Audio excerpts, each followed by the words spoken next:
There they are. Oh, I'll be taking these.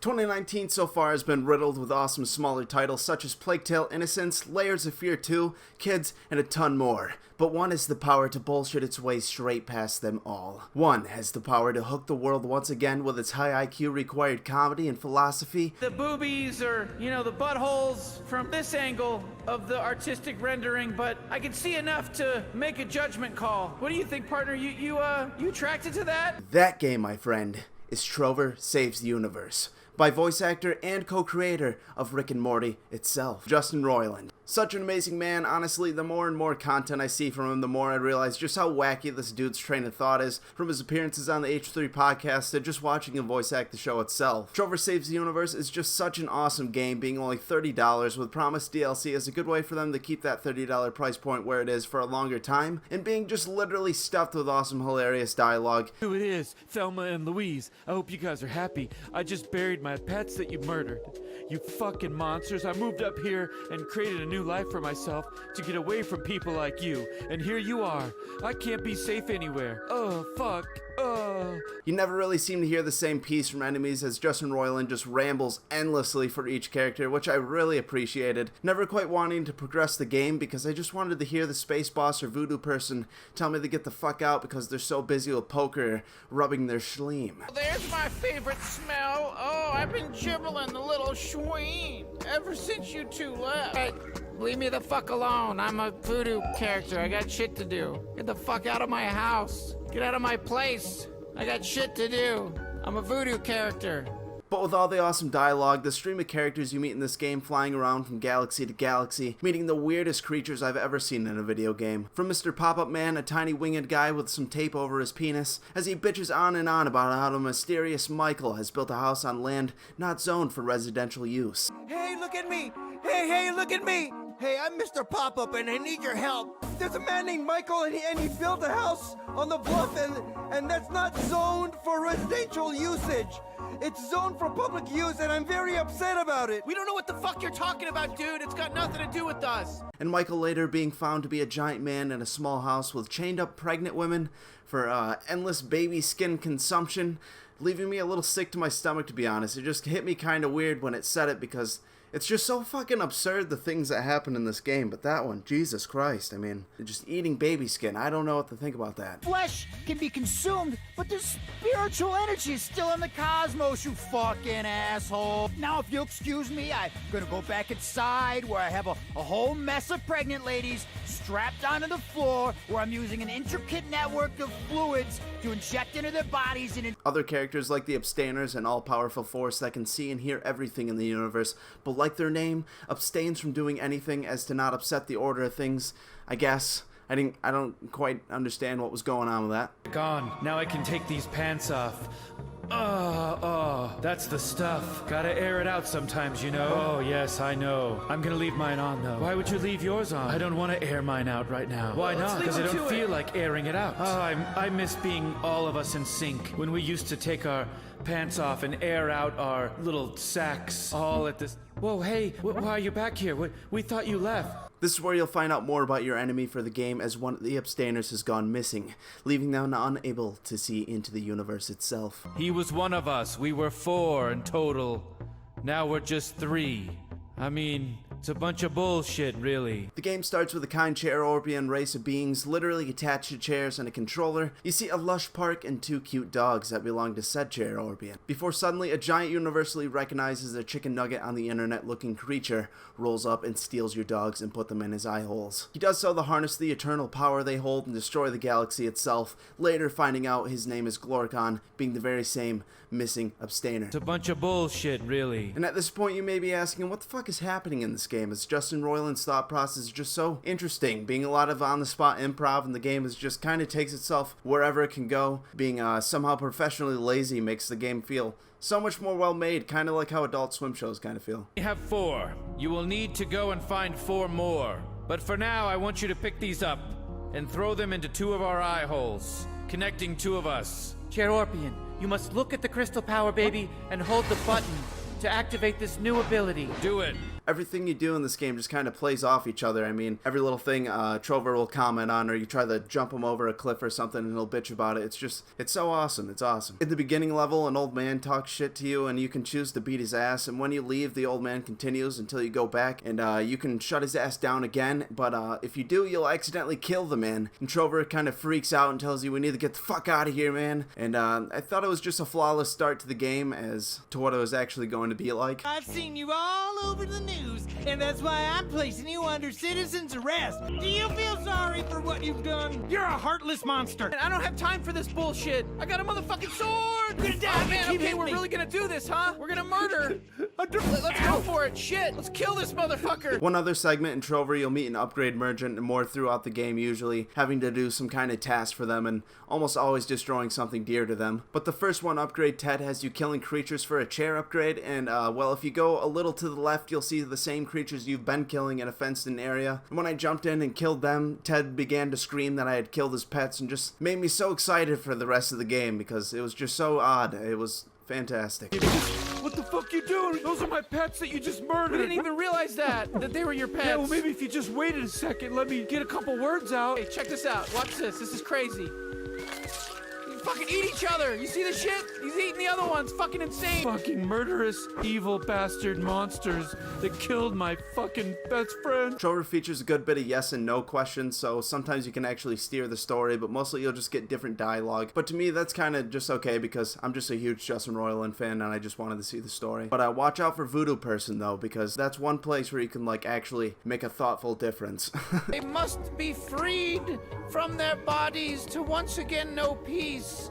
They walk the area of their village aimlessly, endlessly, and for eternity in pain and torment. Okay, alright. Now for the gameplay, you'll be playing as the Cherorpian and fixed points, controlling Trover from a controller and using him to do all the actual fighting and puzzle solving, moving him to different bright nodes on the ground to progress the Cherorpian throughout the maps. I like the gameplay a lot. You'll be getting lots of upgrades for your chair so you can move it up and down to see different areas for Trover's sake. Different combat abilities for Trover like heavy strikes, where you hit an object in the air and then the Cherorpian can throw it at an enemy, which can be done pretty quick and you can actually feel like quite the badass if you can keep doing it really fast, like a purple little John Wick or something. No, how many kids do you want to have? Is this hand bothering you right now, babe? Yes, it is, sweetie. I'll lick it off. I should mention to get upgrades, usually the said giver is going to have to spit all over your body. That's just how it's done in this game for some reason. Spit on them. Ready? 3, 2, 1.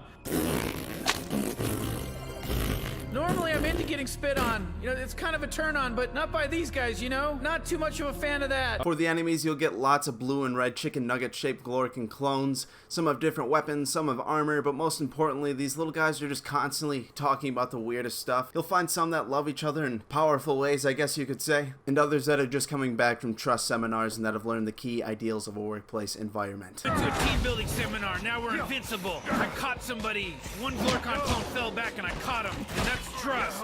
That's what you call trust. We trust each other. Us clones trust each other. Sometimes staying still so they don't notice Trover to hear a little bit more of the conversation is truly a must. This whole game was just gold to me. For the puzzles, you'll be doing a lot of platforming and picking up blocks, feeding enormous men in Flesh World. Oh my god, it's people! Holy shit, you guys gotta get the fuck out of here and quick! The guy who runs this place is insane! There, grab it, partner! Yes, that's it. That's the one I want. Oh, num num num! An entire world made of just skin and bones. Stud Muffins locked it up. They had that dumb, sexy He-Man look to them, you know? But who cares about a bunch of grade A buff beefcakes locking up a flesh suit? I want to get my baby bro back. You'll be collecting Glorcon guts for Voodoo Person, harnessing the power of Dream Power Babies and Crystal Power Babies alike, which I liked a lot. These were just kind of like the collectible part of the game, and I guess how you get more hit points and upgrades, but each one you find has its own unique face and a funny little backstory to go with it. But I gotta say, the puzzles were never too hard, making it really easy to just slide right through the game, which was awesome for me because I was solely invested in the different worlds and characters to meet, because that's just kind of the bread and butter of the game for sure. It's only about 5 hours or so which I thought was perfect, not dragging anything, but also not being way too short. It feels like an awesome spin-off movie of the Rick and Morty universe to me. If you've done the puzzles once, you can fly through the game if you just want to hear the story again with different decisions, which I can confirm is actually worth it. Some parts of the game being able to avoid horrible situations. You know, these villagers don't seem possessed. They seem fairly put together. You know, partner, we don't have to kill these villagers. I mean, we'll still get the enchanted cauldron and all that stuff. Or just causing them for fun if you want to. Using a telepad to travel across the universe with Trover saving strange planets lets you see a lot of familiar worlds in the Rick and Morty universe. One literally being Gear World, making me wonder if this is kind of like a prelude to what Revalio Clockberg Jr. is always talking about in the show, Gear World. No, the Gear War, and how it decimated the planet and whatnot. Wow, partner, would you take a look at this cool tech world, this gear world? Man, this is gonna be a fun one to explore. Trover does a good job at making you excited to see the next environment though, from Flesh World to the villager voodoo person watches over Glorcon's own home planet, Mr. Pop-Up's world being just a huge junglish looking place to Doopy Dooper's home with a brand spanking new basketball hoop, baby. Black cloud that follows me around in front of the house. Do you not know what a house is? It's got that gorgeous basketball hoop right over the garage. You can't miss it.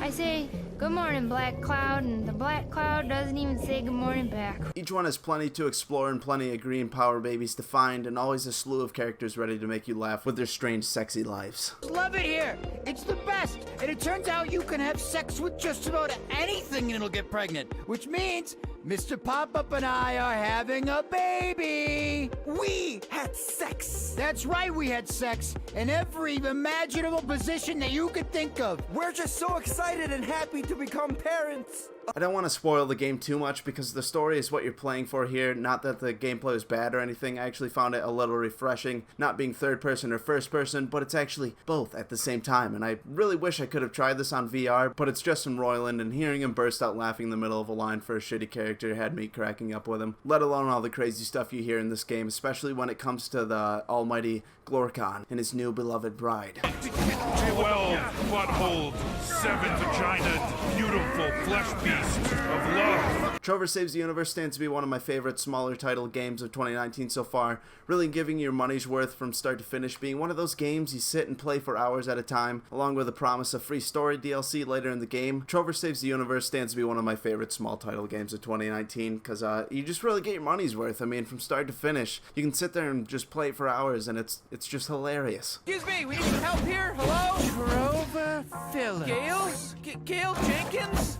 Wow, it's been a while. It sure has, Trover. I know you guys will help me if I just keep at it. The squeaky wheel gets the grease. That's what my mom taught me as a baby. If I kept crying, she would eventually give me more nipple milk. Special place in hell for people like you, Trover. If I were married, I would kill your wife. Huh? No, the stakes have definitely been raised. And also with the promise of free DLC. Later in the game, Trover wants to leave, and he talks of all these other characters you could be working with, and that kind of gives me hope for a ton of different spin-off stories, and actually meeting one of them in the game, and he's actually Pink Trover. It's just over there. The commotion you're talking about is just right around the corner. All right, cool. I'm gonna solve this mystery. I'm gonna get to the bottom of this. I'm Pink Trover. There's gonna be a whole spin-off of me on this game. I got a story too.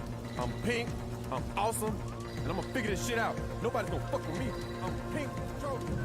Super excited to see him in his own story. I'm pretty sure that's going to be the first one we get. But I hope you guys check this game out for yourself, being a Let's Play or getting it for yourself. I really think it's worth it, and I appreciate what they're doing to keep their game at release point a little longer than usual. It's a small step in the right direction in today's gaming, I think. And I think keeping a high price so they can work on actual, like, creative content instead of a ton of skins or multiplayer modes and whatnot is just fantastic for me. This has been another installment of Back of the Box. Sorry it took me so long. I was kind of fatiguing myself on what games to do, but I think it's best when I just kind of sit down and play one and just write it out right after I beat it, because otherwise I forget about it or I lose the passion for that one. I got this one, and I got another one for Batman Telltale written up already. I'm going to record that right after this, I think. Thank you guys so much for watching. I really hope you guys play this game yourself. It was really good. 9 schmeckles out of 9. And have yourself a fantastic day.